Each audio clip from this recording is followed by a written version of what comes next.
Muy buenos días. Quería empezar pues agradeciendo al Congreso de la República por esta gentil invitación para compartir con ustedes algunas ideas sobre el derecho constitucional tributario. Y siéntanse en confianza en cualquier momento de la conversación.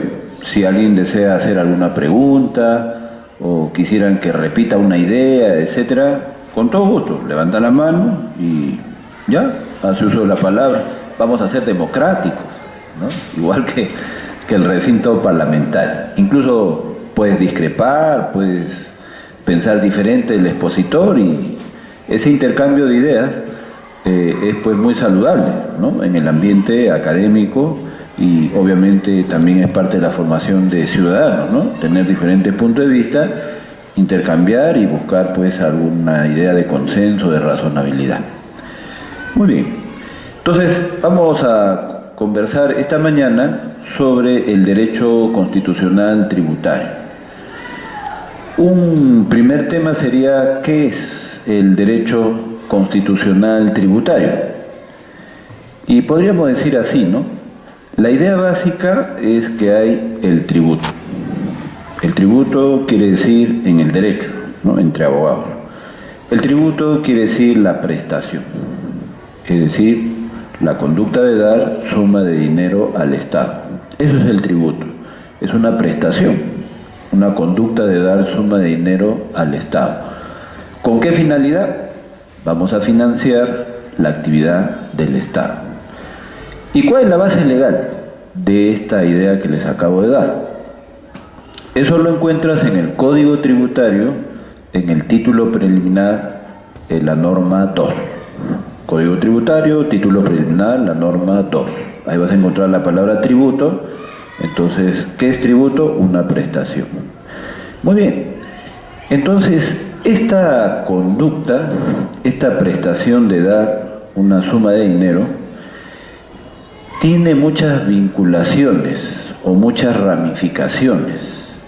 Por ejemplo, el aspecto constitucional, ¿no? Entonces, imaginariamente, acá hay una persona natural que va al banco y paga su impuesto a la renta. Los impuestos se pagan en los bancos, no en la SUNAT, ¿no? Entonces, una persona natural, de a pie, un ciudadano de a pie, va al banco y paga su impuesto a la renta. Ese pago es tributo, claro, pero esa conducta de dar suma de dinero, decíamos, tiene varios aspectos, implica varias vinculaciones en el mundo del derecho. Una vinculación es la constitucional. Entonces, esa escena que el ciudadano hace su cola, le entrega la plata al Estado, tiene un aspecto constitucional, que es el que vamos a ver ahora. Pero también hay otras vinculaciones, ¿no? Por ejemplo, ¿qué pasaría si ese ciudadano no cumple con su declaración jurada? Entonces infracción. Esa sería otra ramificación, la parte penal, las infracciones, las sanciones. Y así podríamos hablar de muchas facetas, muchos aspectos del tributo. Bueno, pero el día de hoy pues lo que vamos a ver es la faceta constitucional. Ahora, en rigor entonces, ¿qué es el derecho constitucional tributario? Para empezar, es derecho constitucional, ¿no? Esta conducta de entregar dinero al Estado. Las reglas que vamos a estudiar es derecho constitucional, no es derecho tributario. Es derecho constitucional porque nos vamos a centrar en el Estado. Y desde esa perspectiva vamos a ver la potestad, qué poderes tiene el Estado para crear cargas tributarias. Ahora, este derecho constitucional se ha especializado en la parte tributaria. Entonces, esta mañana vamos a conversar conceptos, principios especializados que solo se aplican en la materia tributaria.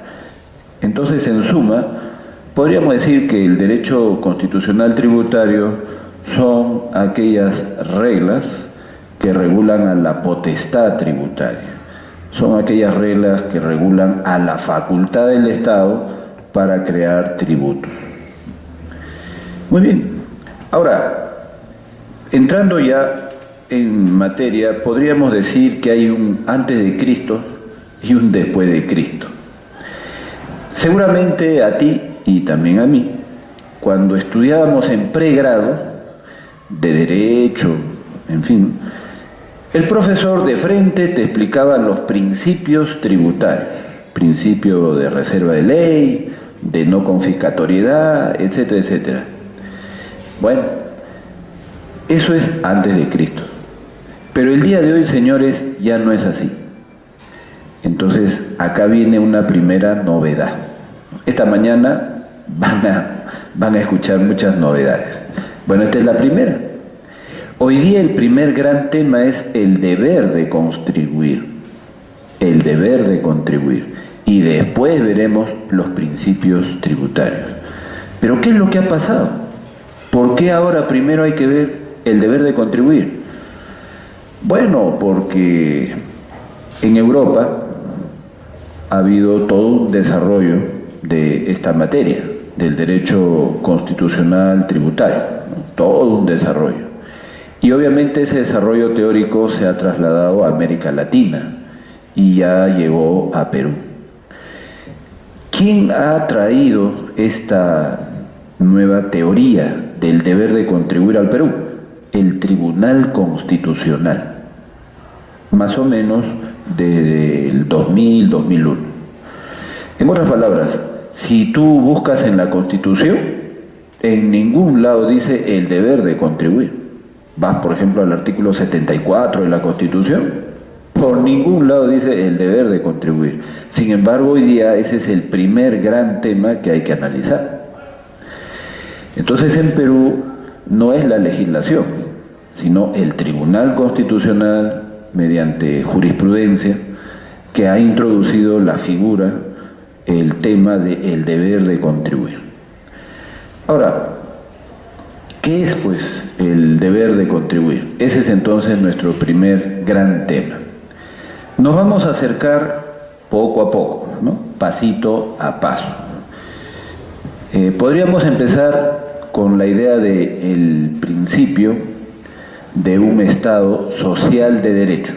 Ahí comienza todo, el Estado social de derecho. Lo tenemos en el artículo 43 de la Constitución. ¿Y qué es el Estado social de derecho? Es un Estado que mira a la sociedad. A diferencia del Estado liberal, que más bien no miraba, dejar hacer, dejar pasar. Acá no, acá el Estado mira a la sociedad y básicamente a los sectores más necesitados, para ver cómo se puede satisfacer sus necesidades básicas. Entonces, en ese contexto, se dice que el Estado va a asumir un rol activo. El Estado va a ingresar a la sociedad, a la economía, va a hacer cosas para satisfacer las necesidades básicas de la sociedad. Y en ese rol interventor o de dinámica, el Estado dice, ajá, si tengo que hacer más obra, más servicio de impacto en la sociedad, necesito más financiación. Y es así, señores, como después de la Segunda Guerra Mundial, donde todo quedó hecho una desgracia. Ayer hemos visto, ¿no?, la reunión de los presidentes más importantes del mundo, recordando una época muy triste de la Segunda Guerra Mundial. Bueno, el desembarco de Nuremberg, todo eso. Bueno, Europa pues era una desgracia después de 1945. Y como ustedes comprenderán, el Estado no iba a estar pues cruzado de brazos esperando que el sector privado haga todo. Entonces el Estado empezó a construir carreteras, escuelas, hospitales, etcétera, etcétera, pero también intervenía en otra serie de actividades.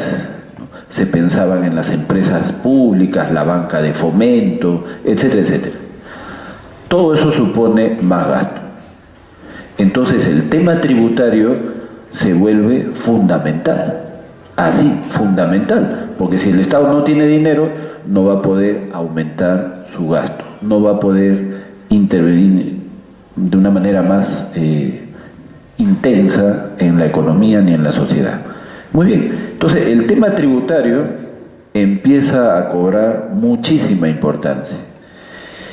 Y avanzando, pasamos al tema del principio de solidaridad, ¿no? De la idea de Estado social de derecho, pasamos al principio de solidaridad. Este principio tampoco está en la Constitución, en ningún artículo de la Constitución. Es el Tribunal Constitucional nuevamente el que va introduciendo estas ideas. En efecto, el Tribunal Constitucional nos dice que, en virtud del principio de solidaridad, es la sociedad la que debe financiar al Estado. La sociedad debe financiar al Estado. Y esto genera todo un cambio en las finanzas públicas. Te comento, acá en Perú, nuestra querida patria, ¿no? Una cosa son las finanzas públicas hasta la década del 80 del siglo pasado, y otra cosa es a partir de la década del 90. ¿Cómo era en la década del 80 para atrás? El Estado peruano básicamente vivía del préstamo, del endeudamiento. Entonces nos prestaba plata el Fondo Monetario Internacional, el Banco Mundial, las agencias internacionales de cooperación, etcétera, etcétera. Entonces, si había préstamos, el Estado hacía obra. Todos hemos pasado alguna vez por la Panamericana Norte, la Panamericana Sur, la Panamericana Central. Todo eso se hizo con dinero de préstamos. El Estadio Nacional, ahora que viene el Mundial de Fútbol, bueno, que lo veremos pues por televisión, lamentablemente. Bueno, el Estadio Nacional en la época de Odría también se hizo con ese tipo de financiamiento. En fin. Pero en la década del 80 hubo pues la crisis financiera mundial. En otras palabras, los estados de América Latina no tenían dinero para devolver los préstamos, ni para pagar intereses. Es en ese contexto que los acreedores internacionales dijeron: se acabó, ya no hay préstamos. Y es en ese contexto que viene la nueva época. En el caso de Perú, con el ingeniero Fujimori. Entonces, en 1990, en América Latina y también en Perú, los presidentes dijeron: ¿y ahora? ¿Cómo vamos a financiar al Estado? Y entonces se dijo: miremos hacia adentro. O sea, ya no vayamos a los países desarrollados para que nos presten. Miremos hacia adentro. O sea, dentro de nuestra economía hay empresas, hay personas naturales que trabajan, que ganan dinero, que generan riqueza. Parte de esa riqueza que se transfiere al Estado, ¿cómo? Pagando tributos. Ah, ya, correcto. Entonces el Estado se va a financiar con la sociedad, con las personas naturales, con las empresas que trabajan, generan riqueza, y una parte de esa riqueza se va a transferir al Estado. Y es así, pues, señores, que las finanzas públicas se transforman. Y el impuesto, bueno, en general el tributo, pasa a ser el principal ingreso del Estado. Para que ustedes tengan una idea, el día de hoy, del 100% de ingresos que tiene el gobierno nacional, incluido el Parlamento de la República, que es parte del gobierno nacional, del 100% de ingresos que obtiene el gobierno nacional, el 80% son ingresos tributarios. Y básicamente estamos hablando del impuesto general a las ventas y el impuesto a la renta. Entonces, el tema de impuestos se vuelve fundamental, sobre todo el IGB y el impuesto a la renta. Bueno, entonces ahí tienen ustedes el principio de solidaridad. Es la sociedad y ya no los acreedores internacionales quienes van a financiar la actividad del Estado. ¿Cómo se engancha el principio de solidaridad con el deber de contribuir, con el Estado social de derecho, que fue lo primero que vimos? Bueno, muy sencillo, pues. Si el Estado ahora tiene que realizar más obras, más servicios, el financiamiento debe provenir de la propia sociedad. Eso sería, en pocas palabras, juntar, ¿no? Estado social de derecho y el principio de solidaridad. Tercero, del principio de solidaridad deriva el deber de contribuir. El deber de contribuir. Y aquí les cito una interesantísima sentencia del Tribunal Constitucional, que les recomiendo la revisen. Sentencia del Tribunal Constitucional recaída en el expediente 6089. 6089-2006-PA, proceso de amparo, diagonal TC. Entonces, 6089-2006, PA, diagonal TC, del 11 de abril del 2007. Entonces allí nos habla con claridad ya del deber de contribuir. Entonces fíjense cómo hemos venido poco a poco, ¿no? Estado social de derecho, principio de solidaridad, y ahora sí ya el deber de contribuir. ¿Qué es el deber de contribuir? Bueno, para empezar, no está literalmente en la Constitución, en ningún lado dice el deber de contribuir, y ya sabemos que es el Tribunal Constitucional del Perú el que ha introducido esa categoría jurídica. El deber de contribuir significa dos cosas, básicamente. Primero, el deber de tributar. Esto es, como decíamos antes, que las personas naturales y las empresas todos los meses tienen que ir a bancos y entregar dinero al Estado. Están pagando el impuesto a la renta, están pagando el IGB. Acá, por ejemplo, todos nosotros pagamos impuesto a la renta. Básicamente, entiendo, ustedes son trabajadores dependientes, pagan el impuesto a la renta de la quinta categoría. Doctor, ¿y usted? No, yo no.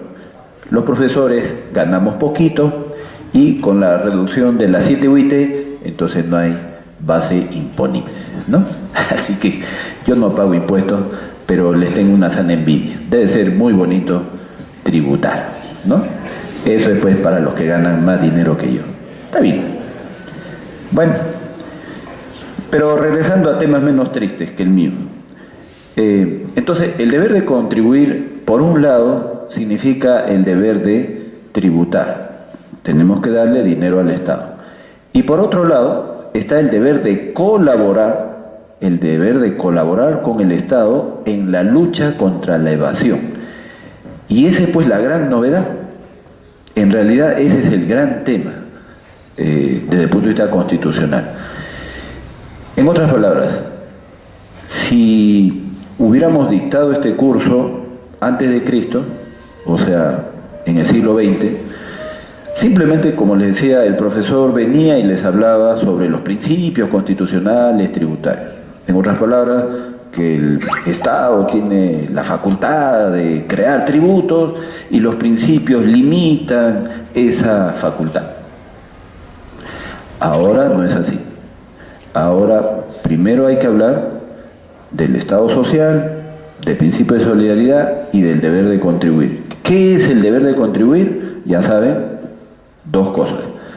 El deber de tributar, pero además el deber de apoyar al Estado en la lucha contra la evasión. ¿Qué significa eso? Este tema es dramático en el Perú. Retrocedamos un poquito. El principio de solidaridad. El principio de solidaridad quiere decir que la sociedad, supongamos acá todos nosotros, somos 31 millones de peruanos, la sociedad tiene que financiar al Estado. Entonces el Estado está ahí arriba. Bueno, eso es teoría. ¿Y cómo es la práctica? Acá en el Perú es bien doloroso. Tenemos el tema de la evasión. La evasión, o sea, muchas personas naturales y muchas empresas tienen riqueza económica, pero ese dinero no lo entregan al Estado. Y para que tengan una idea de la dimensión, en el caso de impuesto a la renta, la evasión es 50%. En otras palabras, si acá están todos los contribuyentes de impuesto a la renta que deberían entregarle plata al Estado, la mitad no lo hace. Eso es evasión. Ocultan ingresos, a sabiendas, ¿eh? Ocultan ingresos, no declaran ingresos. Ahí está. Ahora, por acá, el IGB. En el caso del IGB, la evasión es 35%. O sea que si acá están todas las empresas, contribuyentes del IGB son las empresas, si acá están todas las empresas, pues hay un 35% de IGB que no se entrega al Estado. Entonces, hay una merma fuerte en los ingresos del Estado. Eso en cuanto al tema de la evasión. El otro gran tema es la informalidad. La informalidad, es decir, estas personas naturales o estas empresas que actúan al margen de la ley. No existe el Congreso de la República, ni la ley, ni el abogado, nada. Al margen de la ley. Un caso dramático es, por ejemplo, la minería. Ahí en Madre de Dios hay la minería ilegal, pero hay también la minería informal. Otro caso es acá, frente al Congreso, acá nomás, a la vueltita, los ambulantes o los que tienen su puesto de venta en el mercado, en fin. Otro caso patético es el transporte público, ¿no? Donde hay bastante informalidad. Recién ahora se está empezando a formalizar un poco, ¿no? Bueno, entonces, ¿y cuánto es la informalidad en el Perú? También es otro tema triste. El 60% de la economía peruana es informal. 60% de la economía peruana es informal. Básicamente son pequeños empresarios, son economías de sobrevivencia. La señora que vende moliente en la esquina, claro que gana plata, 1.000 soles al mes, pero eso solo le sirve para mantener a sus 2, 3 hijos, para pagarles un poco de comida, un colegio del Estado, una ropita y ahí nomás. Esa es la realidad en el Perú. Somos la quinta economía más informal del mundo. La quinta economía más informal del mundo. Acá en América Latina solo nos gana Bolivia. Bolivia es más informal. 67% de su economía. Nosotros 60%, ellos 67%. En fin, entonces eso del principio de solidaridad, que la sociedad financia al Estado, es bien relativo en el Perú. Entonces, en pocas palabras, pocos peruanos tributan. Y hay una gran masa, millones, que deberían tributar porque tienen plata, pero no lo hacen. No lo hacen. Y esa es la evasión y la informalidad.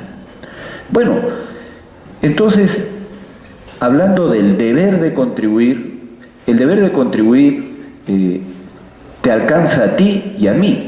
Todos tenemos el deber de colaborar con el Estado en la lucha contra la evasión, contra la informalidad. Todos tenemos ese deber de colaborar, porque como comprenderás, si todos estamos en el mismo barco, todos debemos de remar. No puede ser que por evasión o por informalidad me autoexcluyo del deber de contribuir. Entonces, los que estamos a la otra orilla del río, o sea, los que sí tributamos, tenemos que apoyar a la SUNAT. Tenemos que apoyar a la SUNAT en la lucha contra la evasión, ¿no?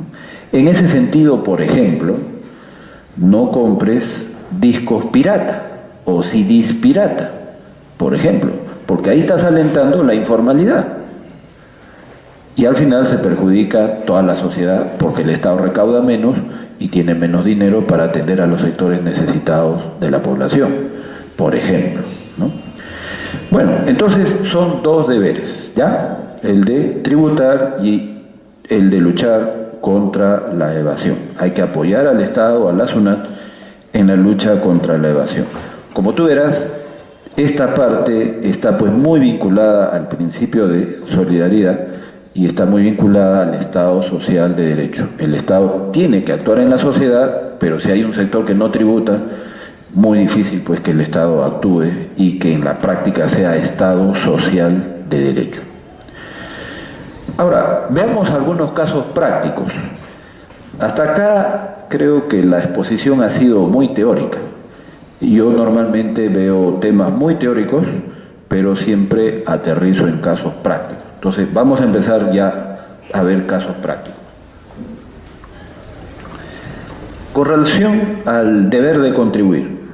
Entonces decíamos, todos debemos colaborar con el Estado en la lucha contra la evasión. Un ejemplo, el ITF, el impuesto a las transacciones financieras. Este caso es bien interesante. Vamos a partir de un caso práctico.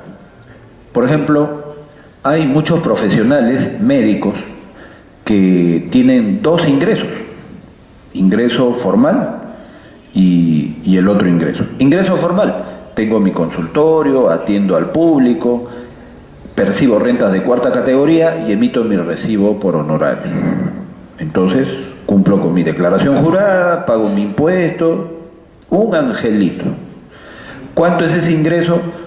4.000 soles al mes. Ya, perfecto. ¿Paga impuestos? Sí. Pero este médico hace visitas a domicilio, porque es pediatra, atiende a los bebitos. Entonces hace visitas a domicilio. Y hay médicos que te cobran 200 soles la visita, otros cobran 50 soles la visita. Bueno, cualquiera que sea la tarifa, pero va a esa casa, cobra y no emite recibo por honorarios. Y obviamente no declara ni paga impuesto a la renta.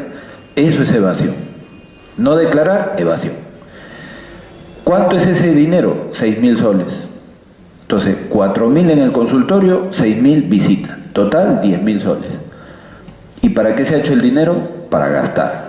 Entonces, ¿qué hace este médico?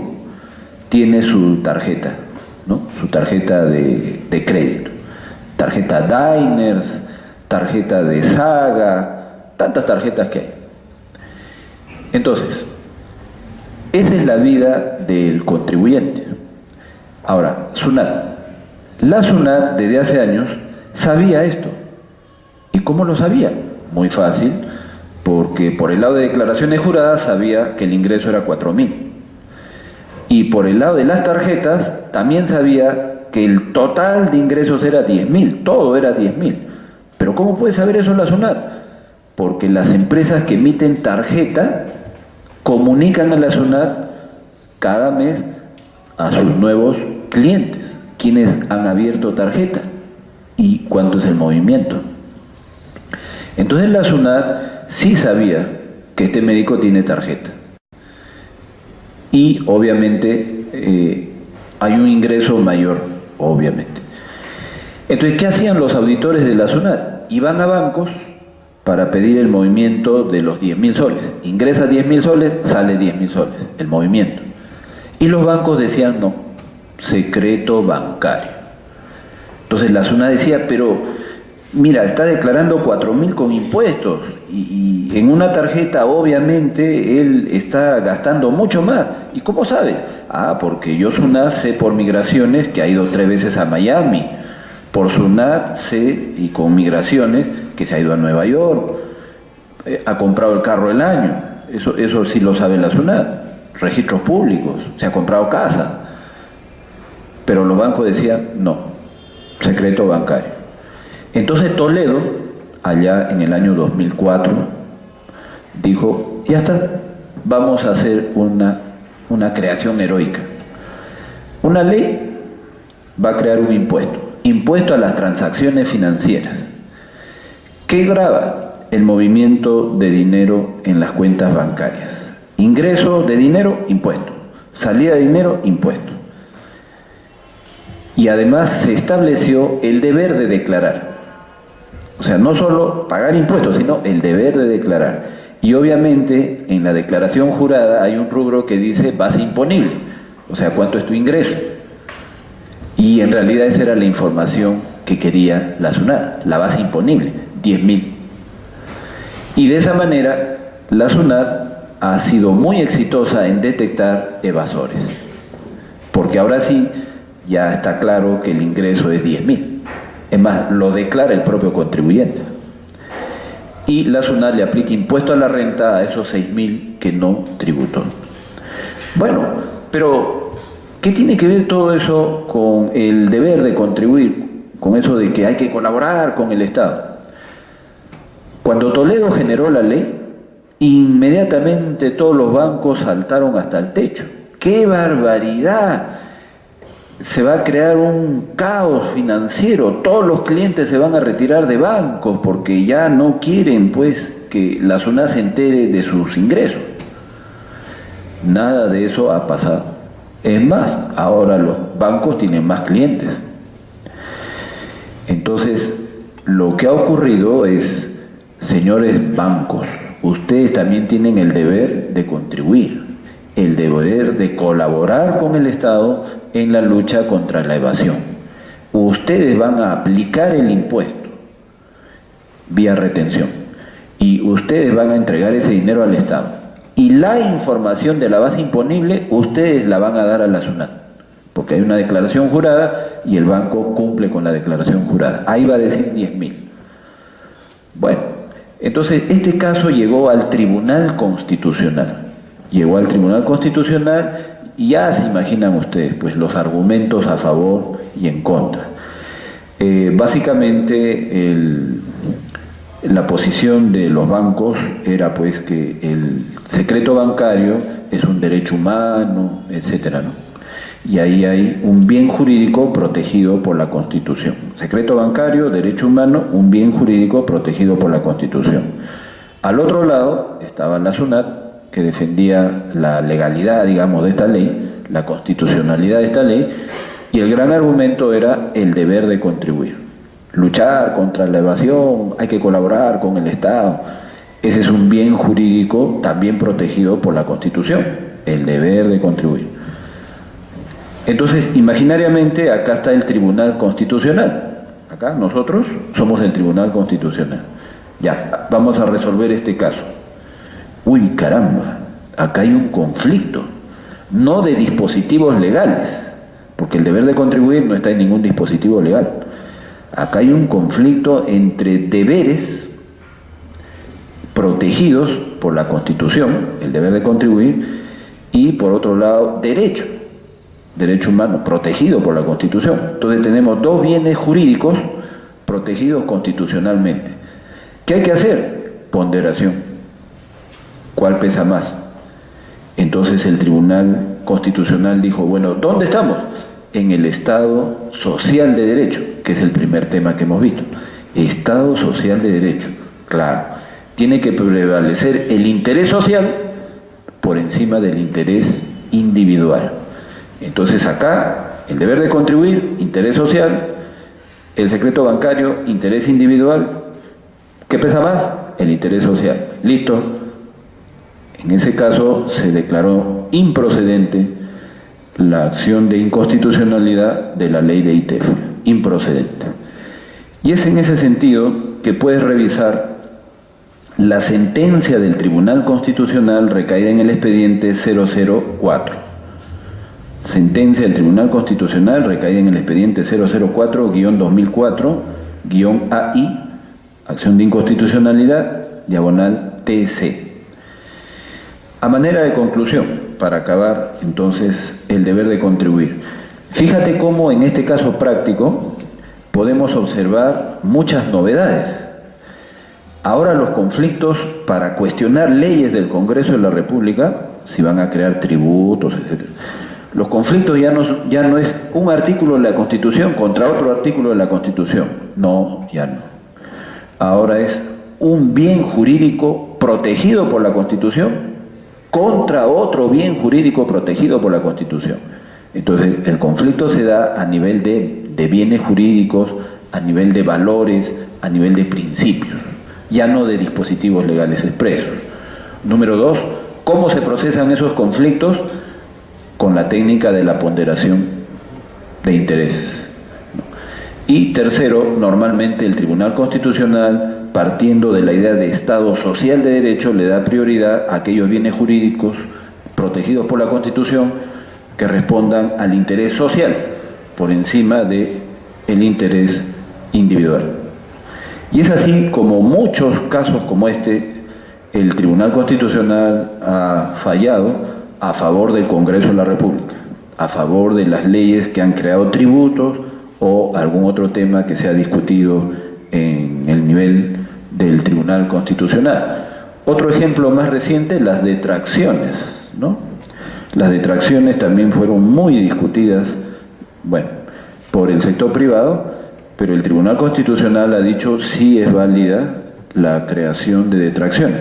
No es una ley, es el decreto legislativo 940, ¿no? Las detracciones, decreto legislativo 940. El Tribunal Constitucional ha declarado válidas las detracciones porque todos tenemos el deber de colaborar con el Estado en la lucha contra la evasión. ¿Qué cosa es detracción? Que, por ejemplo, acá hay una empresa y acá hay otra, ¿no? Yo soy una clínica, entonces esta empresa me va a prestar el servicio de limpieza. Obviamente me va a facturar 10.000 soles. Entonces yo, cliente, le digo, mira, no te voy a pagar los 10.000. Yo, de esos 10.000, voy a aplicar, por decir, 10% de tracción, 1.000. Y esos 1.000 los deposito en una cuenta bancaria del Banco de la Nación que está a nombre del propio proveedor. Entonces tú me prestas el servicio de limpieza, me facturas 10.000, yo no te voy a pagar 10.000, aplico la detracción 10%, me quedo con 1.000, y ese 1.000 yo, cliente, deposito en una cuenta bancaria del Banco de la Nación. Esa cuenta bancaria está a nombre del propio proveedor, pero ahí se deposita esos 1.000. ¿Ese dinero para qué sirve? Para que ese proveedor empiece a tributar. O sea, ahí hay un ahorro forzoso, con esa plata empieza a pagar tu impuesto a la renta, tu IGB, etcétera, etcétera. Ese es el sistema de detracciones. Y como les digo, eso también se discutió, llegó al Tribunal Constitucional, y el Tribunal Constitucional ha dicho, está bien, los clientes, no las empresas que evaden, pues, sino los clientes tienen el deber de colaborar con el Estado, hagan el trabajo de la detracción, lleven el dinero al Banco de la Nación, y de esa manera se va a elevar la recaudación fiscal. En fin, podríamos seguir viendo muchos casos donde el Estado finalmente ha usado, más exactamente el Tribunal Constitucional ha usado estos tres conceptos que acabamos de ver, ¿ya? Estado social de derecho, principio de solidaridad y deber de contribuir. Muy bien, damos la vuelta a la página. Y ahora sí, entramos pues al tema clásico, los principios tributarios. Hay un primer principio que no es estrictamente tributario, pero tiene mucho que ver. El principio de supremacía constitucional. ¿Ya? No es estrictamente tributario, pero tiene muchísimo que ver, sobre todo acá en el Congreso de la República. El principio de supremacía constitucional. Nos vamos a la Constitución, el artículo 51, y hay una importante sentencia del Tribunal Constitucional sobre esto. Es la sentencia recaída en el expediente 8391-2006-PA, diagonal TC, 8391-2006-PA, proceso de amparo, diagonal TC, del 13 de noviembre del 2007. ¿Y de qué se trata? Bueno, si vamos a hablar esta mañana de la potestad tributaria, la facultad que tiene el Estado para crear tributos, en materia de potestad tributaria, ¿cuál es su marco normativo? El marco normativo es la Constitución y abajo la ley. Ya, eso está clarísimo. Primero la Constitución y abajo la ley, ¿no?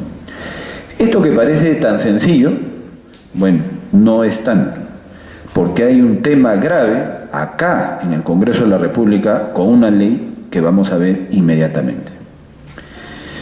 Entonces, en la práctica las cosas no son tan fáciles, tan sencillas. ¿Cuál es el caso práctico que vamos a conversar?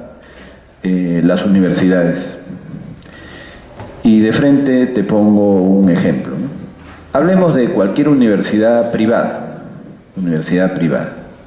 Entonces, las universidades privadas tienen todo un régimen, ¿no?, de liberación de impuestos. pero no de contribuciones y tasas. En ese sentido, nos vamos a la actual Constitución, artículo 19, la actual Constitución, artículo 19. ¿Qué dice? Dice que las entidades educativas, incluidas las universidades, están libres de impuestos, solo impuestos. En consecuencia, sí deben de pagar contribuciones y tasas. Eso está claro en la Constitución. Ya, acá está la Constitución. Ahora, un escalón abajo. Ley del Congreso de la República. Tenemos la ley universitaria, ley 23733, 23733, del 17 de diciembre del 83. Claro, ustedes ni habían nacido, no tienen responsabilidad en esto, pero ahorita ustedes están acá y yo creo que algo debería hacerse acá en el Congreso de la República en este tema. ¿Qué dice esa ley que todavía está vigente? En el artículo 87 de esa ley, dice que las universidades están exoneradas de todo tributo. Están exoneradas de todo tributo. Tributo incluye impuesto, contribución y tasa. Entonces ya te imaginarás, pues, acá está una universidad privada, acá está una municipalidad, la municipalidad todos los días recoge la basura. Y al final del mes, la municipalidad le dice a la universidad, págame la tasa, arbitrio por limpieza pública. ¿Y por qué págame? Porque ahí está pues la Constitución, ¿no? Arriba, la Constitución, artículo 19. Te liberan de impuestos, pero no te liberan de pagar contribuciones y tasas. Eso dice la Constitución. Y muchas universidades, señores, se niegan a pagar los arbitrios. Invocan la ley. Debajo de la Constitución, la ley. Ahí está la ley. Ley expresa. Ahí está. Que no ha sido derogada. Y aquí dice claramente que las universidades están exoneradas de todo tributo. ¿Y qué cosa es tributo? Impuesto, contribución, tasa. ¿Ves? Entonces, acá se ve claramente un conflicto entre Constitución y ley. ¿Qué debe prevalecer? Obviamente la Constitución. Entonces, me parece que acá en el Congreso, con todo respeto, se debería de revisar esa ley universitaria en este tema tributario porque es contraria a la Constitución. Claramente, o sea, no hay duda, ¿no? Entonces yo creo que en el Congreso, ahí donde hay un conflicto evidente, el Congreso debería tomar la iniciativa y, bueno, modificar la ley universitaria, ¿no? Muy bien.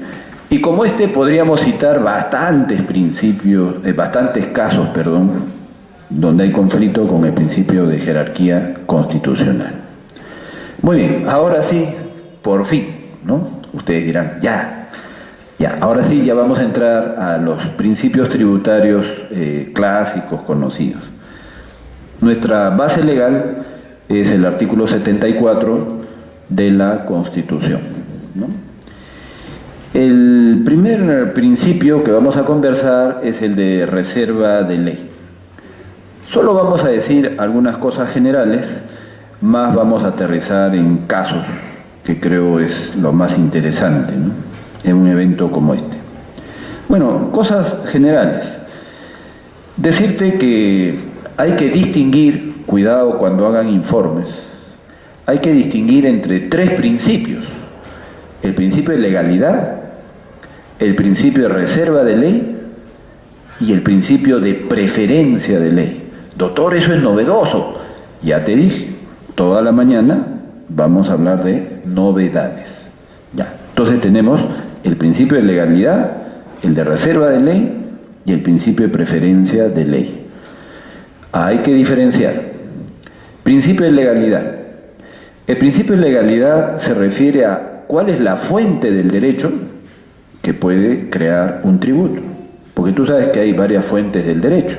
Está la ley, la jurisprudencia, hasta la doctrina, dice la norma 3 del título preliminar del Código Tributario. La ley, los dispositivos legales, la jurisprudencia y hasta la doctrina, ¿no? Código tributario, título preliminar, la norma 3. Bueno, ¿y cuáles de estas tres fuentes de derecho pueden crear tributo? La ley, o sea, los dispositivos legales. A eso se refiere el principio de legalidad. Entonces podríamos decir, no hay tributo sin ley, o sea, sin esa fuente de derecho.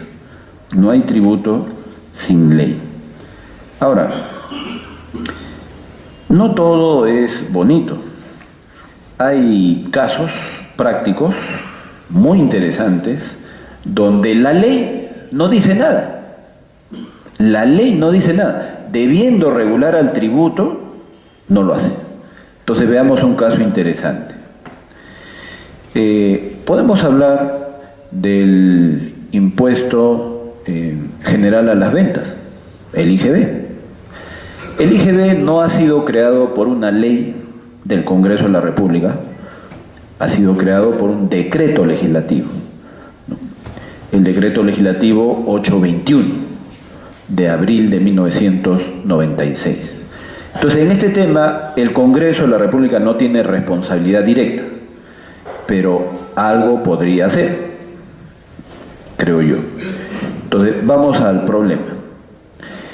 En el IGB se grava a todas las empresas, cuando venden o cuando prestan servicios. Muy bien, ahora te pongo un caso concreto. Acá tienes una sucursal en el Perú de una matriz del exterior. Por ejemplo, aquí está el Banco de Tokio, sucursal del Perú. Y acá la matriz, o sea, Japón, ¿no? Ahí está el famoso Banco de Tokio. Justo en estos meses, el Banco de Tokio ha venido al Perú. Estuvo hace 20 años, se fue, pero ahora ha venido al Perú y ha dicho, vamos a invertir en el Perú, pero una sucursal. Correcto. ¿Y qué hace esta sucursal? Presta plata, como todo banco, ¿no? Presta plata. Los intereses, libre de IGB. Hasta ahí está bien, libre de IGB. Pero esa sucursal también realiza otras operaciones que sí pagan IGB, como por ejemplo custodia. Muchas damas tienen joyas. ¿Para qué la vas a guardar en la casa? Se roba. Allá, entonces las joyas las dejo en una bóveda del banco. Servicio de custodia. Otro servicio. Muchas veces los bancos dan asesorías, consultorías y cobran. Y eso está grabado con IGB. Entonces está clarísimo que la sucursal en el Perú de matriz del exterior, cuando presta servicios que sí pagan impuestos, entonces esta sucursal debe ser contribuyente, ¿no? Contribuyente, y debe ir al banco y tributar. Eso, desde el punto de vista técnico, así tendría que ser. Si realizas operaciones grabadas, tú eres contribuyente. Y si tú eres contribuyente, anda pues todos los meses al banco, paga el impuesto, entrégale la plata al fisco. Ya, correcto. Ahora nos vamos a las leyes. Bueno, no es ley, es el decreto legislativo 821 que regula el IGB. En el tema del decreto 821, dos comentarios. Ese decreto crea el IGB, correcto. Entonces la ley o el decreto legislativo crea. De lo que no había, ahora hay. Entonces la ley, el decreto legislativo crea. Pero además tiene que estructurar. Una cosa es crear y otra cosa es estructurar, diseñar. ¿Quién es acreedor? ¿Quién es deudor? ¿Cómo se calcula la base imponible? Entonces veamos la parte de estructurar. Ese decreto 821, en el artículo 9, establece la lista de contribuyentes. La lista de contribuyentes. Contribuyente del IGB es este. Y en ningún lado dice sucursal en el Perú de matriz del exterior. Increíble, pero es así, hasta el día de hoy. Entonces, le llaman ley de IGB, ¿no? Pero es decreto legislativo. Artículo 9, lista de contribuyentes. No dice en ningún lado sucursal en el Perú de matriz del exterior. A diferencia del impuesto a la renta. Si ustedes revisan la legislación del impuesto a la renta, que también se aplica a esta sucursal, en la legislación de impuesto a la renta, en el artículo 14, sí dice lista de contribuyentes, coma, sucursal en el Perú, de matriz del exterior. Entonces, para el impuesto a la renta está claro, la ley dice, bueno, es un decreto legislativo, pero en la práctica es la ley. Ya, pero la norma dice, en el IGB no. Entonces viene la gran pregunta, ¿y estas sucursales son o no contribuyentes en el mundo del derecho tributario? Pues muchas sucursales dicen no, porque si nos vamos a las normas legales, no estoy, entonces no pago impuestos. Y como ustedes comprenderán, la inversión extranjera en sucursales es fuerte en el Perú, estamos hablando de bastante dinero, pensando en el interés fiscal. Estos casos han llegado a la SUNAT, obviamente. Entonces la SUNAT ya se pronunció. La SUNAT ha emitido el informe 32-2011-SUNAT. 32-2011-SUNAT. Diagonal 2B grande 00000. 2B grande 000. Del 1 de abril del 2011. ¿Y qué dice? Que sí, que la sucursal es contribuyente. Sí, pues, pero ¿cuál es tu base legal? ¿Se dan cuenta? Entonces yo creo que el Congreso de la República, mediante ley, debería pues expedir una norma que diga, sucursal en el Perú, de matriz del exterior, es contribuyente para efecto del IGB. No pues un pronunciamiento de la SUNAT. Ahí se ve claramente, señores, la crisis del principio de legalidad. Entonces, el principio de legalidad lo que nos dice es, la ley crea el tributo, la ley estructura, entonces que la ley hable, que la ley dé la lista completa de contribuyentes, cosa que no es así hoy día con la inversión extranjera en el Perú. Tema bien delicado.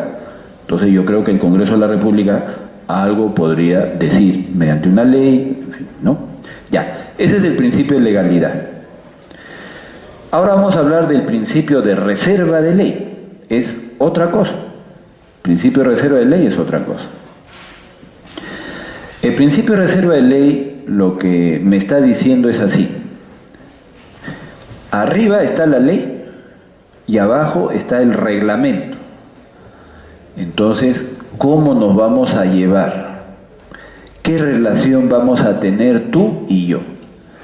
Ese es el principio de reserva de ley. Tienes la ley y tienes el reglamento. Esto se parece a cuando uno se casa, ¿no? Cuando tú te casas no es solo la esposa, sino también la suegra. Y hay que ver pues cómo nos vamos a llevar con la suegrita, ¿no? De lejos, más cercanamente, bueno, pero de alguna manera nos tenemos que llevar, pues. Ya, lo mismo sucede acá. Entonces tienes la ley, tienes el reglamento, ¿cómo se van a llevar ambos? Entonces el principio de reserva de ley a lo que apunta es a eso, a establecer la relación entre ley y reglamento en el desarrollo de la función normativa. ¿Cuál va a ser la relación ley-reglamento en el desarrollo de la función normativa en materia tributaria, obviamente? En ese sentido, ¿qué podemos decir? A la ley le toca una tarea monopólica que jamás la puede asumir el reglamento, jamás. Crear el tributo. Entonces, la creación de tributos solo por ley. Básicamente impuestos, ¿no? Impuestos, solo por ley, correcto. Segundo, pero una vez que has creado el tributo, hay que estructurar. La estructura, acreedor, deudor, base imponible, esa es otra cosa. A la hora de estructurar el tributo, ¿qué le toca a la ley? Fijar las reglas de base. Y si prefiere, completa toda la regulación. Las reglas de base y si prefiere, la ley solita completa toda la legislación, toda la regulación. En cuyo caso, ya el reglamento nada tiene que hacer. En la ley está todo. Esa es una posibilidad. Entonces, repitiendo, la ley crea el tributo, la ley estructura. A la hora de estructurar, siempre tiene que establecer las reglas de base y si desea, completa toda la regulación.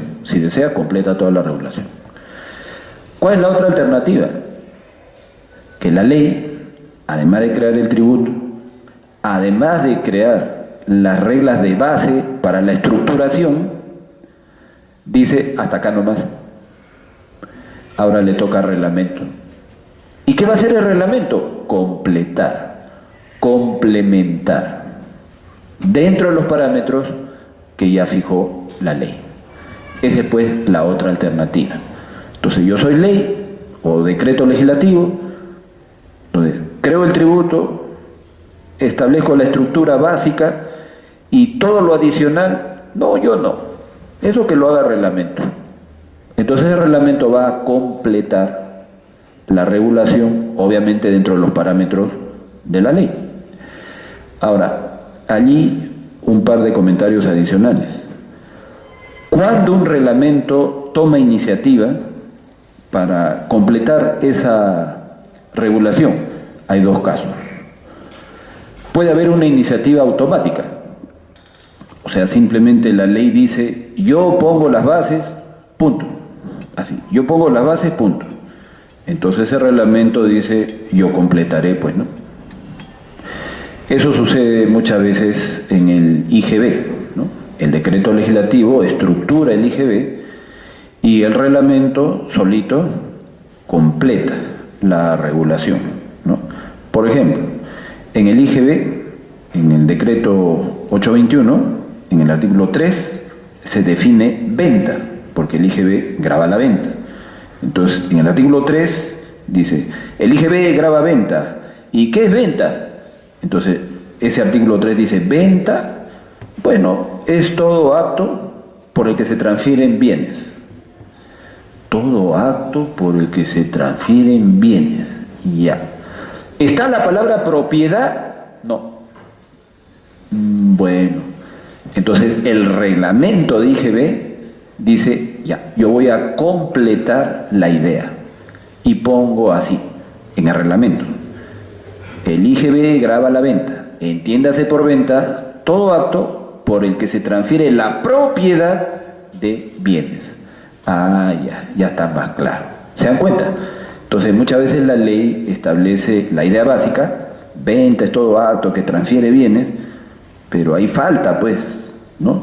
No está la palabra propiedad. Entonces el reglamento dice, ya, yo voy a completar. Venta es todo acto por el que se transfiere la propiedad de bienes muebles. Ah, ya, ahora sí. Muy bien. Entonces esa es una primera posibilidad. La ley no le ha dicho expresamente al reglamento, completa la definición de venta. La ley no le ha dicho expresamente eso al reglamento, pero el reglamento automáticamente toma la iniciativa y completa la regulación. La otra posibilidad es que la propia ley encargue al reglamento completar. La propia ley encarga al reglamento completar. Y sí, eso también sucede, ¿no? Por ejemplo, en la ley de IGB. En la ley de IGB tenemos el artículo 4A. ¿En qué fecha nace el IGB? En la venta de bienes muebles, ¿no? ¿En qué fecha nace el IGB? Entonces, el artículo 4A de la comillas ley de IGB dice, en la fecha de emisión del comprobante de pago, coma, de acuerdo a las reglas que establezca el reglamento de IGB. Ah, está bien. Entonces la ley dice que el IGB nace en la fecha de emisión del comprobante de pago, coma, de acuerdo a las normas que establezca el reglamento de IGB. Ah, bueno. Entonces habrá que ir al reglamento de IGB y ahí encontraremos las normas de complemento. Muy bien. Entonces, en resumen, en lo que se refiere a principio de reserva de ley, es un principio que establece los términos de la relación entre ley y reglamento. ¿Correcto? La ley siempre crea el tributo y siempre estructura. Los alcances de la estructuración ya es otra cosa. Puede ser que estructure todo o que estructure parte. Y el resto ya es tarea del reglamento. El reglamento toma iniciativa automáticamente o por delegación expresa de la ley. Entonces ya tenemos el principio de legalidad, el de reserva de ley, y ahora vamos a hablar del principio de preferencia de ley. que es novedoso. Probablemente para muchos es primera vez que lo escuchan. Para mí también ha sido una novedad. El principio de preferencia de ley. Aparece en la jurisprudencia española y poco a poco la va recogiendo la doctrina peruana. No hay, ¿verdad?, muchas sentencias del Tribunal Constitucional que hablen del principio de preferencia de ley, pero la doctrina peruana sí. En los textos que yo les he entregado para que reproduzcan, ahí hay un texto muy bueno, ¿no? Entonces, de César Gamba Balega. César Gamba Balega. Él habla ahí justamente del principio de preferencia de ley. Entonces hablemos de eso. Doctor, ¿dónde se encuentra ese principio? Según César Gamba, en el Código Tributario, en el título preliminar, la norma 4. Código Tributario, título preliminar, la norma 4. Y hablemos pues un poco de esto. ¿A qué se refiere el principio de preferencia de ley? Es un principio que está redactado en negativo. Me habla de lo que no debe hacer la administración pública. Me habla de lo que no debe hacer un reglamento. Ya, ¿y cuál es el contenido entonces de este principio? Dice así: tenemos la ley y tenemos el reglamento. Entonces, para crear el tributo y para estructura básica, el reglamento no debe intervenir. Eso es el principio de preferencia de ley. En castellano es la ley la que tiene preferencia. Y yo diría monopolio. Entonces, repitiendo, en la norma 4 del título preliminar del código, lo que me está diciendo es: acá hay ley, acá hay reglamento. Tú, administración pública, tu reglamento no. Tú no puedes crear tributo y tampoco puedes establecer la estructura básica. Es la ley la que tiene preferencia. ¿Ya? Ahora, profundizando un poquito más, César Gamba nos dice: si vas a la norma 4 del título preliminar, vas a encontrar los literales A, B, C, D, E, F. Y él dice así: los literales A y B, que son los que acabamos de hablar, creación de tributo, estructuración. Los literales A y B, dice él, en rigor, es el principio de reserva de ley. Simplemente que el código los ha repetido, nada más, los ha repetido. Es un tema constitucional, no es un tema legal. Entonces, el principio de reserva de ley puede ser regulado en una ley. El principio de reserva de ley puede ser regulado, solo en la Constitución. Solo en la Constitución. Ahora, la norma 4 del título preliminar habla de ese principio. Bueno, simplemente está repitiendo a la Constitución. Es materia constitucional. O si ustedes quieren, un bloque de constitucionalidad, ¿no? Constitución, norma 4, literales A y B. Un bloque constitucional. Y luego César Gamba dice: otra cosa es, en esa norma 4, los literales C, D, E, F, etc. Eso sí es el principio de preferencia de ley, dice él. Profundizando, él entiende que el principio de preferencia de ley puede estar regulado en código, no en Constitución. Entonces, el principio de preferencia de ley es un principio que se regula en códigos, en leyes, no en la Constitución. No es entonces un principio constitucional. Dicho de otra manera, el principio de preferencia de ley siempre va a tener como sede la ley. Nunca va a tener como sede la Constitución. Otra diferencia importante, ¿qué encontramos en esos literales C, D, E de la norma cuarta? En rigor ya no te habla de crear tributo, no. Te habla de procedimientos, te habla de infracciones y sanciones. En otras palabras, según los literales C, D, etc., un reglamento no puede crear procedimientos y no puede crear sanciones ni infracciones. Un reglamento no. Esas son materias de preferencia para la ley. Eso es, en pocas palabras, señores, el principio de preferencia de ley. Entonces, repitiendo, en los literales C y D de la norma cuarta me hablan de procedimientos, de infracciones, sanciones. Entonces, un reglamento no puede crear ni estructurar esos temas. La ley, sí, la ley obviamente tiene preferencia. Ya, correcto. Ese es, en pocas palabras, el principio de preferencia de ley. Bueno, entonces, hasta acá suficiente para hablar del principio de reserva de ley, ¿no? Entonces, en resumen, tienes el principio de legalidad, principio de reserva de ley y el principio de preferencia de ley. No he encontrado algún caso práctico interesante donde se vea conflicto con el principio de preferencia de ley, ¿no? Pero seguramente en el día a día aparecerá alguna vez pues un caso, ¿no?, que llegue a la instancia jurisdiccional. Ahora pasemos a otro principio, el principio de capacidad contributiva, que es uno de los más famosos, capacidad contributiva. ¿Cuál es la base legal? No existe. En la Constitución, en el artículo 74, simplemente no está. Ahora, ¿qué dice el Tribunal Constitucional? Dice que implícitamente sí está.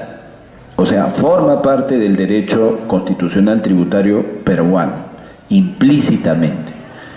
Tienes la sentencia del Tribunal Constitucional recaída en el expediente 33-2004 AI. 33-2004 AI, diagonal TC, del 28 de septiembre del 2004. ¿Y en qué consiste este principio? Me dice que la riqueza económica es la que justifica cualquier tributo. O sea, si hay riqueza económica, puede haber un tributo. Si no hay riqueza económica, no puede haber un tributo. Ahora, se entiende como manifestaciones de esa riqueza económica a la renta, el patrimonio y el consumo. Hasta ahí la teoría es bien bonita, pero ahora vamos a ver un caso práctico donde se discutió ardorosamente. Me refiero al impuesto temporal a los activos netos, el famoso ITAM, que también fue creado en la época de Toledo. Este es un impuesto que grava a las empresas grandes. Este impuesto mira el activo, en otras palabras, las propiedades de la empresa. Vamos a poner un caso que se discutía mucho de manera emblemática.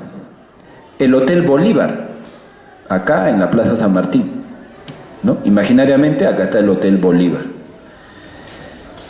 Allí hay una contabilidad, entonces en el activo está registrada la propiedad, por decir 1 millón. Ya, ¿cuánto vale la propiedad del local? 1 millón. Como este impuesto mira el activo, entonces ya, acá hay riqueza económica, pagas impuesto. 1 millón es riqueza económica, pagas el impuesto. ¿Se acabó? Las empresas cuestionaron este impuesto, cuestionaron el dispositivo legal.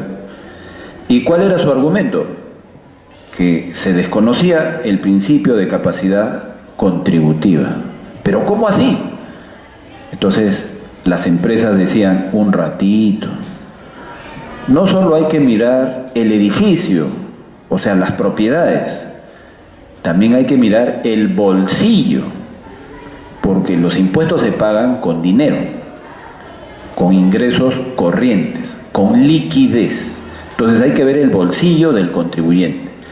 Si hay dinero en el bolsillo, correcto, esa es la riqueza económica y se paga impuesto. No hay dinero en el bolsillo, no hay riqueza económica, no se paga el impuesto. En un lenguaje más técnico, no solo hay que ver en el balance las cuentas de activo, también hay que ver el estado de ganancias y pérdidas. En el estado de ganancias y pérdidas tengo ingreso menos costo menos gasto. Si el estado financiero arroja utilidades, correcto, entonces hay riqueza económica, tributamos. Si ese estado financiero arroja pérdida, no hay riqueza económica, no hay plata en el bolsillo, entonces pues no debe haber impuesto. Más o menos esa era la argumentación de las empresas que impugnaron este impuesto. Este caso llegó al Tribunal Constitucional. Acá está. Sentencia del Tribunal Constitucional recaída en el expediente 3797-2006-PA-TC. 3797-2006-PA-TC. ¿Y qué dijo el Tribunal Constitucional? Que las empresas no tienen la razón. No tienen la razón.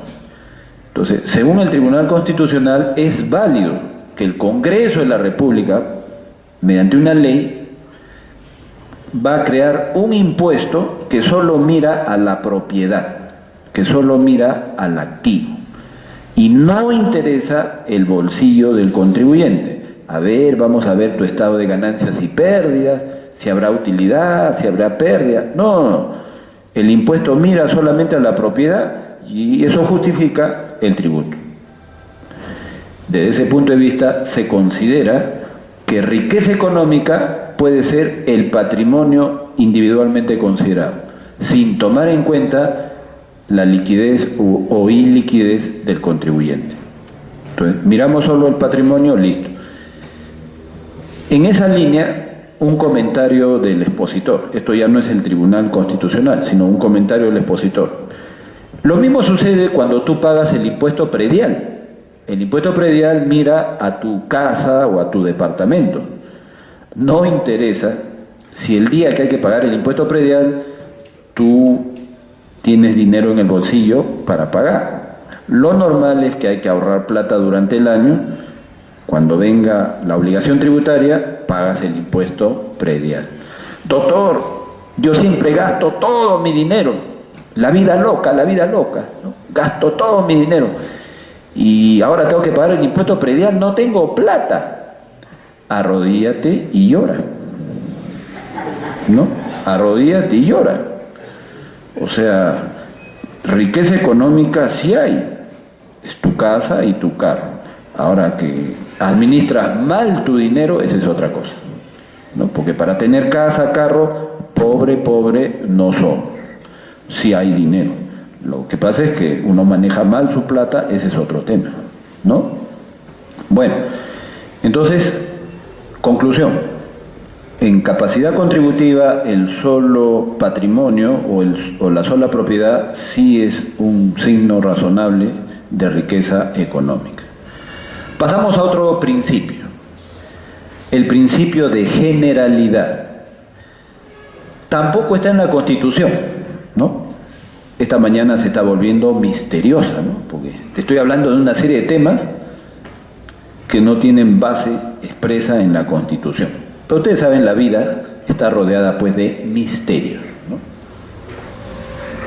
Bueno, el principio de generalidad no está en la Constitución, pero sí está en la doctrina. Yo les he alcanzado un texto muy bueno de César Landa, que alguna vez fue presidente del Tribunal Constitucional. César Landa sí establece de manera expresa el principio de generalidad. Bueno, ¿y qué nos dice este principio? que tenemos acá arriba la ley, y la ley dice cuáles son las riquezas que se gravan. Por ejemplo, ¿no?, la ley del impuesto predial. Ya. Entonces la ley dice, se grava una riqueza que se llama predio. Correcto. Y acá estamos todos los propietarios de predio. Perfecto. Entonces la ley está gravando, está alcanzando todas las riquezas económicas, todas las propiedades de predios. Subrayado, todas. Correcto. Segundo, ¿es posible que alguno de nosotros, propietario de predios, nos liberamos de esa obligación? No. Por motivos políticos, personales. Soy amigo del presidente de la República, entonces no pago impuestos. No puede ser. Soy familiar del presidente del Congreso de la República, entonces no pago impuestos. No puede ser, pues. De eso se trata el principio de generalidad. Entonces, repitiendo, la ley establece cuál es la riqueza que se grava, como por ejemplo las casas para el impuesto predial. Y no puede ser, señores, que haya privilegios, preferencias, en el sentido de liberarse del tributo por razones políticas, personales, familiares o lo que fuere. No, pues, generalidad, todos pues tenemos que tributar, ¿no? Como se dice en un refrán, cuando llueve todos se mojan, pues, todos. Ahora, este principio tiene su flexibilidad. Este principio dice, pero bueno, puede haber algún caso de riqueza gravada que finalmente la vamos a liberar del tributo. Puede haber alguna riqueza gravada, porque la ley lo grava, pero que se va a liberar del tributo. Siempre que haya razones objetivas, siempre que existan razones objetivas. En otras palabras, el Congreso de la República, mediante ley, puede establecer regímenes tributarios sectoriales, donde se baja la carga tributaria a determinados sectores de la economía. Por ejemplo, tenemos la legislación para la zona de la Amazonía. En la Amazonía las empresas están exoneradas de IGB, ¿no? Si yo soy un hotel acá en Lima, aplico IGB. Ese mismo hotel en Iquitos no aplica IGB. ¿Ve? Se ha liberado. ¿Pero por qué se ha liberado? Bueno, porque hay una razón objetiva. ¿Cuál es la razón objetiva? Que hay que procurar el desarrollo económico equilibrado en el país. No solo debe crecer la costa, no solo debe crecer Lima, debe crecer todo el país. La costa, la sierra, la selva. Sí. Doctor, si me permite, con respecto a la exoneración tributaria en Amazonía, sin embargo, la ley no cumple con el objetivo, en razón de que las empresas están limitadas solamente a atender con exoneraciones tributarias al mercado interno de la Amazonía, que es muy pequeño en comparación al Perú y al mundo, ¿no? Entonces, ¿qué sucede con esas ventas, por ejemplo, que realizan fuera de la zona de la Amazonía? Ya están grabadas con el IGB. Ahí, no sé, quería una opinión suya con respecto a que si cumple o no cumple, porque tal pareciera que no fuera así. Tu pregunta es excelente porque por un minuto, con la venia de la doctora, me voy a escapar del tema constitucional, tributario. Pero creo que lo que les voy a decir es quizá más importante de todo lo que les he hablado esta mañana. Les voy a hacer primero una reflexión científica y luego ya más práctica en la labor diaria de ustedes. Una reflexión científica, académica. Miren, acá está el tributo, el impuesto, ¿no? El tributo. Acá está abogado y acá está economista. Ha habido una relación de amor-odio en lo que es el estudio científico del tributo y el trabajo diario, incluso parlamentario. Una relación de amor-odio. Y según me parece, ha habido 3 etapas. Etapa 1, cuando aparecen los estados modernos. y aparece el Congreso, el Parlamento, etc. Aparecen los estados modernos. Estamos hablando de la Europa del siglo XVIII, ¿no? y XIX. Allí son los economistas los que tenían el monopolio de la investigación en temas tributarios, incluidos los legales. En aquellos tiempos, un economista comentaba la ley, analizaba la ley y decía así: en finanzas públicas, en tributos, lo sustantivo es la parte económica. Y la ley y el reglamento, no, esas son cosas adjetivas, esas son cosas formales. Lo importante es la parte de economía, finanzas públicas. La ley también, pues hay una ley de impuestos, ya todo, pero esas son cosas formales, secundarias. Igual voy a estudiarlas, voy a comentar. Ya. Segunda etapa. Poco a poco se va robusteciendo el derecho financiero. Y ustedes saben que es a fines del siglo XIX que el derecho financiero adquiere autonomía. Y como dicen los académicos, sustantividad teórica. Entonces, en el tema tributo se dice hay dos sustantividades, y las dos son eso, sustantividades, son temas esenciales. Uno es el tema puramente económico, ya, eso que lo estudien y lo discutan los economistas. Y el tema jurídico, correcto, eso que lo estudien y lo discutan los abogados. Entonces, en el Congreso de la República, etc., el tema legal. En materia de tributos, si se va a crear, no se va a crear, el tema legal, que dice la Constitución, cómo están las leyes, ya, listo, ya. Entonces, cada uno por su lado. Pero ahora estamos en la tercera etapa de esa evolución científica o epistemológica. Esta tercera etapa aparece más o menos a fines del siglo XX, o sea que es ahora. En esta tercera etapa hay un esfuerzo de integración, nos damos la mano. Entonces el economista le da la mano al abogado y el abogado le da la mano al economista. En ese sentido, cuando vemos un tema tributario o de exoneraciones en la selva, hay que ver la parte económica y la parte jurídica. Ambas son sustantivas y ambas tienen que integrarse. De otra manera, no se va a llegar a la razón. Dicho de otra manera, acá podemos aplicar la teoría de la moneda. Si yo tengo acá una moneda, la moneda es una sola, pero tiene dos partes. Es una sola, pero tiene dos partes. Igual acá, el tributo es uno solo, el IGB o la exoneración es uno solo, pero tiene el aspecto económico y el aspecto jurídico. No se puede ver solo un lado, tiene que verse los dos y en conjunto. Y ahora sí, aclarado este tema científico, epistemológico, es decir que el día de hoy las investigaciones de derecho tributario tienen que integrar economía y derecho. Entonces vamos a la labor práctica de ustedes acá en el Congreso. Para discutir una exoneración de IGB en la selva, tú tienes razón.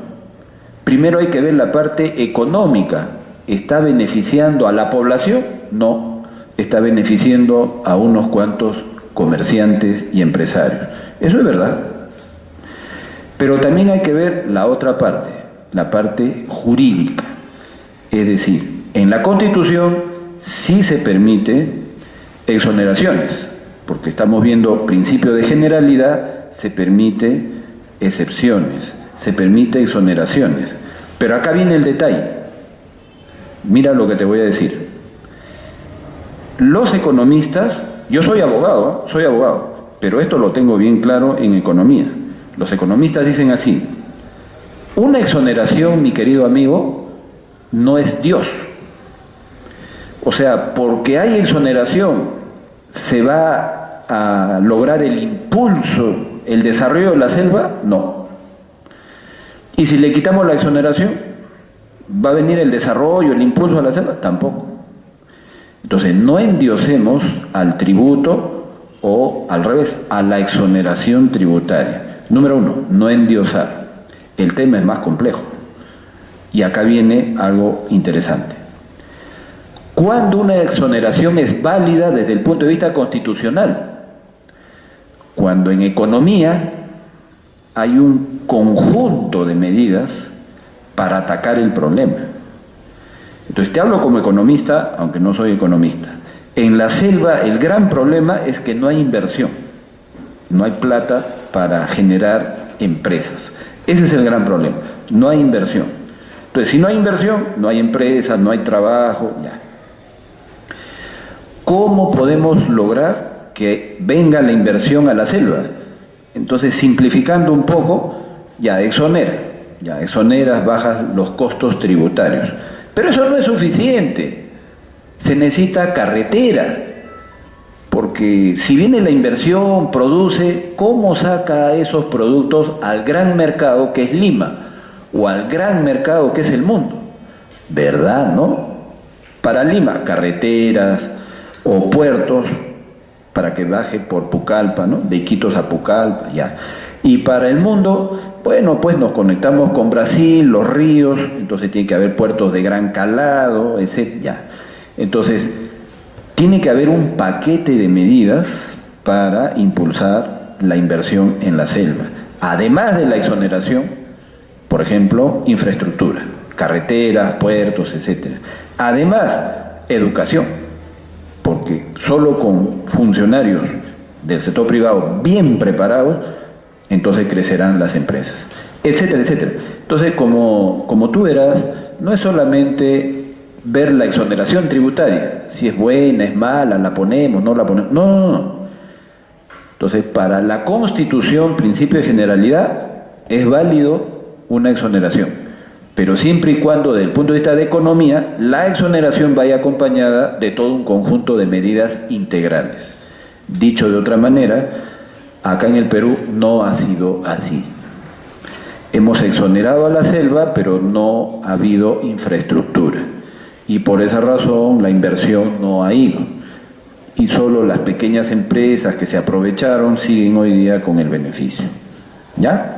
Entonces, ahí donde haya todo un paquete económico de medidas, esa exoneración sí es válida, desde el punto de vista del derecho constitucional. ¿Ya? Entonces, no es tanto un argumento jurídico, sino que economía y derecho tienen que integrar. ¿Correcto? Conclusión. Entonces, señores, cuando ustedes debatan proyectos de ley en materia tributaria, tienes que hacer análisis legal, correcto, constitucional, pero esa es la mitad. Tienes que hacer análisis económico y algo más difícil, tienes que integrar ambos, como acabamos de hacerlo gracias a tu interesante pregunta. No quedarse solo en derecho, integremos economía y derecho. Bueno, avanzando, ahora pasamos a otro principio, ya me falta poquito. El principio de igualdad. Estamos bien. Principio de igualdad. Porque esto es hasta la 1:30, ¿no? ¿Hasta qué hora? Ah, solo hasta la 1. Ah, ya, bueno. Entonces, dos ideas finales nomás, ¿no? Uno de igualdad y otro de no confiscatoriedad. Con relación al principio de igualdad. El principio de igualdad quiere decir, está expresamente en la Constitución, que los sujetos que poseen más riqueza económica deben soportar más carga tributaria. Y los sujetos que poseen menos riqueza económica deben soportar menos carga tributaria. Ese es, en pocas palabras, el principio de igualdad. Y por último, el principio de no confiscatoriedad, que es muy famoso, ¿no? Está expresamente en la Constitución. Lo que me dice este principio es que debe haber una proporción razonable entre el tributo y el total de mi patrimonio. Una proporción razonable entre el tributo y una proporción de mi patrimonio.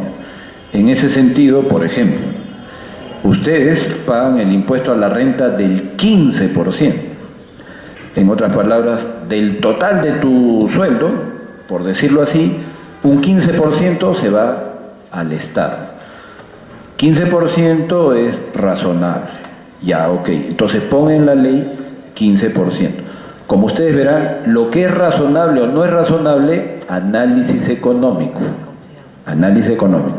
Y luego el abogado, ya, diseñamos la ley 15%. Ahora, al revés. Si el impuesto a la renta de quinta categoría que pagas tú cada mes, en vez de 15, fuese 50%, tendrías la sensación que es irracional. Es totalmente desproporcionada la carga comparado con tu patrimonio. Ahí sí, esa ley imaginaria generaría un conflicto con el principio de no confiscatoriedad. Esos casos son los que podría invocarse ante el Tribunal Constitucional para decir la ley viola la Constitución, y entonces que el Tribunal Constitucional declare procedente la acción de inconstitucionalidad. Muy bien. Hasta acá llegué, pues yo les agradezco mucho su paciencia y ojalá pues algunas ideas que hemos explicado hayan sido de mucha utilidad. Muchas gracias, buenos días.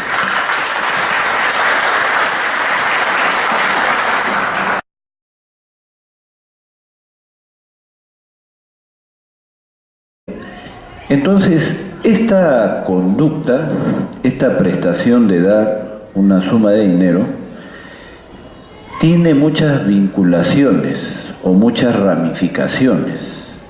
Por ejemplo, el aspecto constitucional, ¿no? Entonces, imaginariamente, acá hay una persona natural que va al banco y paga su impuesto a la renta. Los impuestos se pagan en los bancos, no en la SUNAT, ¿no? Entonces, una persona natural, de a pie, un ciudadano de a pie, va al banco y paga su impuesto a la renta. Ese pago es tributo. Claro, pero esa conducta de dar suma de dinero, decíamos, tiene varios aspectos, implica varias vinculaciones en el mundo del derecho. Una vinculación es la constitucional.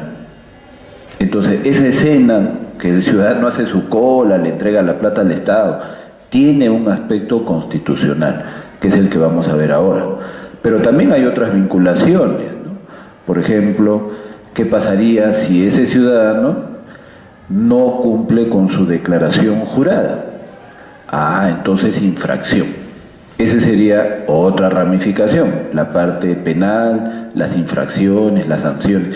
Y así podríamos hablar de muchas facetas, muchos aspectos del tributo. Bueno, pero el día de hoy, pues, lo que vamos a ver es la faceta constitucional.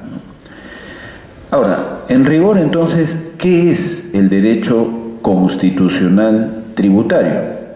Para empezar, es derecho constitucional, ¿no? Esta conducta de entregar dinero al Estado. Las reglas que vamos a estudiar es derecho constitucional, no es derecho tributario. Es derecho constitucional porque nos vamos a centrar en el Estado. Y desde esa perspectiva vamos a ver la potestad, qué poderes tiene el Estado para crear cargas tributarias. Ahora, este derecho constitucional se ha especializado en la parte tributaria.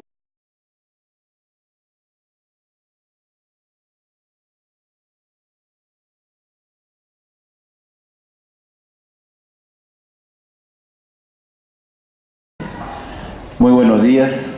Quería empezar pues agradeciendo al Congreso de la República por esta gentil invitación para compartir con ustedes algunas ideas sobre el derecho constitucional tributario. Y siéntanse en confianza. En cualquier momento de la conversación, si alguien desea hacer alguna pregunta o quisieran que repita una idea, etcétera, con todo gusto, levantan la mano y ya, hace uso de la palabra. Vamos a ser democráticos, ¿no? Igual que el recinto parlamentario. Incluso puedes discrepar, puedes pensar diferente el expositor, y ese intercambio de ideas es pues muy saludable, ¿no? En el ambiente académico, y obviamente también es parte de la formación de ciudadanos, ¿no? Tener diferentes puntos de vista, intercambiar y buscar pues alguna idea de consenso, de razonabilidad. Muy bien. Entonces, vamos a conversar esta mañana sobre el derecho constitucional tributario. Un primer tema sería: ¿qué es el derecho constitucional tributario? Y podríamos decir así, ¿no? La idea básica es que hay el tributo. El tributo quiere decir en el derecho, ¿no? Entre abogados. El tributo quiere decir la prestación, es decir, la conducta de dar suma de dinero al Estado. Eso es el tributo, es una prestación, una conducta de dar suma de dinero al Estado. ¿Con qué finalidad? Vamos a financiar la actividad del Estado. ¿Y cuál es la base legal de esta idea que les acabo de dar? Eso lo encuentras en el Código Tributario, en el título preliminar, en la norma 2. Código Tributario, título preliminar, la norma 2. Ahí vas a encontrar la palabra tributo. Entonces, ¿qué es tributo? Una prestación. Muy bien, el desembarco de Nuremberg, todo eso. Bueno, Europa pues era una desgracia después de 1945. Y como ustedes comprenderán, el Estado no iba a estar pues cruzado de brazos esperando que el sector privado haga todo. Entonces el Estado empezó a construir carreteras, escuelas, hospitales, etcétera, etcétera, pero también intervenía en otra serie de actividades, ¿no? Se pensaban en las empresas públicas, la banca de fomento, etcétera, etcétera. Todo eso supone más gasto. Entonces el tema tributario se vuelve fundamental, así, fundamental, porque si el Estado no tiene dinero, no va a poder aumentar su gasto, no va a poder intervenir de una manera más intensa en la economía ni en la sociedad. Muy bien, entonces el tema tributario empieza a cobrar muchísima importancia. Y avanzando, pasamos al tema del principio de solidaridad, ¿no? De la idea de Estado social de derecho, pasamos al principio de solidaridad. Este principio tampoco está en la Constitución, en ningún artículo de la Constitución. Es el Tribunal Constitucional nuevamente el que va introduciendo estas ideas. En efecto, el Tribunal Constitucional nos dice que, en virtud del principio de solidaridad, es la sociedad la que debe financiar al Estado. La sociedad debe financiar al Estado. Y esto genera todo un cambio en las finanzas públicas. Te comento, acá en Perú, nuestra querida patria, ¿no? Una cosa son las finanzas públicas hasta la década del 80 del siglo pasado, y otra cosa es a partir de la década del 90. ¿Cómo era en la década del 80 para atrás? El Estado peruano básicamente vivía del préstamo, del endeudamiento. ¿Institución? Por ningún lado dice el deber de contribuir. Sin embargo, hoy día ese es el primer gran tema que hay que analizar. Entonces en Perú no es la legislación, sino el Tribunal Constitucional, mediante jurisprudencia, que ha introducido la figura, el tema del deber de contribuir. Ahora, ¿qué es pues el deber de contribuir? Ese es entonces nuestro primer gran tema. Nos vamos a acercar poco a poco, ¿no? Pasito a paso. Podríamos empezar con la idea del principio de un Estado social de derecho. Ahí comienza todo, el Estado social de derecho. Lo tenemos en el artículo 43 de la Constitución. ¿Y qué es el Estado social de derecho? Es un Estado que mira a la sociedad. A diferencia del Estado liberal, que más bien no miraba, dejar hacer, dejar pasar. Acá no, acá el Estado mira a la sociedad y básicamente a los sectores más necesitados, para ver cómo se puede satisfacer sus necesidades básicas. Entonces, en ese contexto, se dice que el Estado va a asumir un rol activo. El Estado va a ingresar a la sociedad, a la economía, va a hacer cosas para satisfacer las necesidades básicas de la sociedad. Y en ese rol interventor o de dinámica, el Estado dice, ajá, si tengo que hacer más obra, más servicio de impacto en la sociedad, necesito más financiación. Y es así, señores, como después de la Segunda Guerra Mundial, donde todo quedó hecho una desgracia. Ayer hemos visto, ¿no?, la reunión de los presidentes más importantes del mundo, recordando una época muy triste de la Segunda Guerra Mundial, bueno, tributaria. Entonces, esta mañana vamos a conversar conceptos, principios especializados que solo se aplican en la materia tributaria.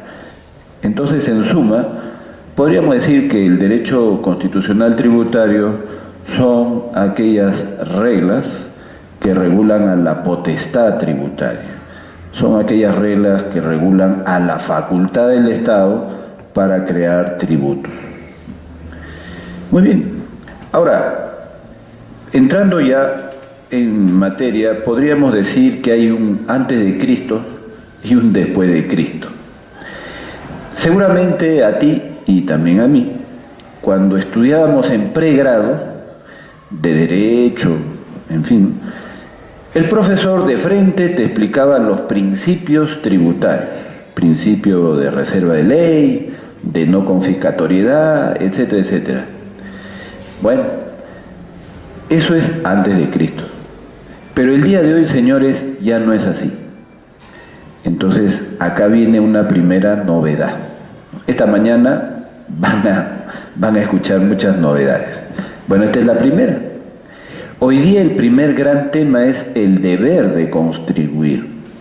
El deber de contribuir. Y después veremos los principios tributarios. Pero ¿qué es lo que ha pasado? ¿Por qué ahora primero hay que ver el deber de contribuir?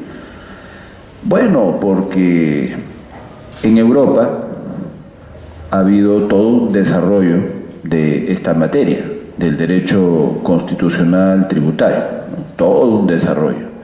Y obviamente ese desarrollo teórico se ha trasladado a América Latina y ya llegó a Perú.